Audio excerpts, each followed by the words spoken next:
সুপ্রিয় দর্শকবৃন্দ, অস্টিওপোরোসিস হওয়ার ঝুঁকি কাদের বেশি সেই ব্যাপারে আমি বলবো যে এখানে দুইটা কারণ আছে। একটা হলো কিছু ইরিভার্সিবল কজ, অর্থাৎ যাদের বয়স 50-এর উপরে, বিশেষ করে মেয়েরা যাদের ইস্ট্রোজেন কমে যায়, তারপর যাদের জিনগত সমস্যা অর্থাৎ পরিবারে কোনো হিপ ফ্র্যাকচার অথবা এই ধরনের কোনো ফ্র্যাকচারের রোগী ছিল, অথবা যাদের কিছু ডিজিজ আছে যেমন rheumatoid arthritis, thyroid, parathyroid, kidney রোগ, এই ধরনের রোগীগুলার কিন্তু ঝুঁকিতে থাকে। এটা ইরিভার্সিবল।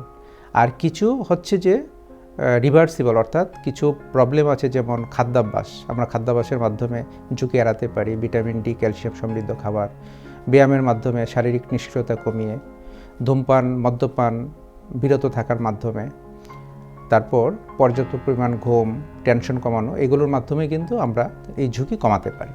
তারপর রিভার্সিবল আরেকটা কজ, যেমন যারা স্টেরয়েড জাতীয় ওষুধ খায়, স্টেরয়েড জাতীয় ওষুধ খাওয়া থেকে বিরত থাকলেও কিন্তু আমরা অস্টিওপোরোসিস থেকে বিরত থাকতে পারি।